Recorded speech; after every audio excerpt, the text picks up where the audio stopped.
So we're starting. Put these down. All right, guys, so this is a core drill that we use. It's going to really light up your glutes. It's going to light up your obliques. It's going to really get your QL and these deep muscles back here in the back of this. There's a couple of different things you got to pay attention when you do that in order to target these, though. All right, so this is generally done with a kettlebell. You might be able to pull it off with a dumbbell. Chances are, though, is if you don't have a kettlebell, I would try to get you a light rubber band or one of those short bands, one of the heavy ones. And that way you could possibly loop the dumbbell through that and then pass back and forth. So what we're going to do is you're going to grab your kettlebell, preferably if you've got one. You're going to lock your feet into the ground.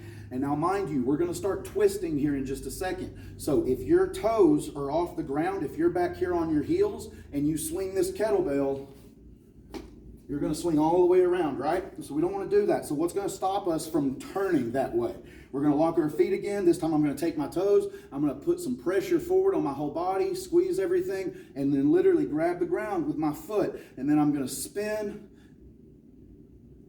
And because my feet are down, I'm able to stop that. Because this is strong, I'm able to stop that. All right, so what we're going to do, set your feet, get nice and strong. Squeeze your legs, squeeze your butt, lock your belly down. And then we're trying to not move any of this while we move this around us.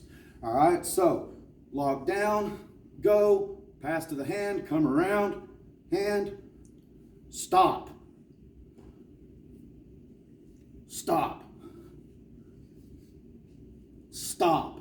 Stop it on the forward motion. If you try and come back here, let's say you trade off and you swing back and try to stop, you're going to put a lot of stress in the front of this shoulder. You are going to get some oblique, but I don't give a fuck about that. If you'll go the other way, you'll get the oblique and everything as well, along with no shoulder pain.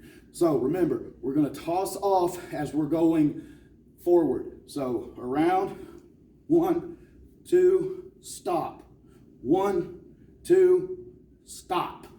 1, 2, stop. All right. Now, I've got Cable here. He's never done these before, ever. He's only been working out a couple of months, so chances are he's not going to do these perfectly. He's probably going to have some of the same claws you are. So I'm going to watch him do this, and then I'm going to fix him, and then hopefully you can see kind of what's going on. All right, yep. All right, so go ahead, grab the ground, lock everything down. I want you to think about you're about to get punched in the stomach real hard. We're turning this into an ad wheel. So we're grabbing the ground, we're getting ready to fight, lock your legs out. You see how his knees were bent? Legs must be locked. A flexed quad is not a locked quad. Lock the leg out. Think about the top of a leg extension. You should feel your quadricep almost hugging your kneecap when you do this, right? Now, squeeze your butt, squeeze your belly, pin your ribs. Remember, we wouldn't arch up if I was going to come in and knock the shit out of him, right? Now, kind of relax that arm best you can. And don't let anything move except just enough to get that kettlebell. Go the other way. There you go. Spin, spin. Kind of get some motion. Try and get a little rhythm going. Just start moving.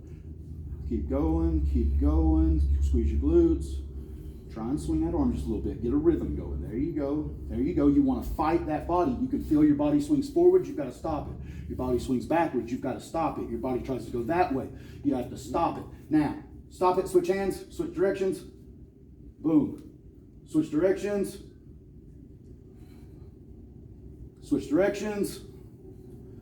Fucking sucks, right? Mm-hmm. Yep. Mm-hmm. Stay tight. You see how he's starting to get spaghetti legged? He's starting to let this go. Turn to the side for him so they can see a little bit from here. Mm-hmm.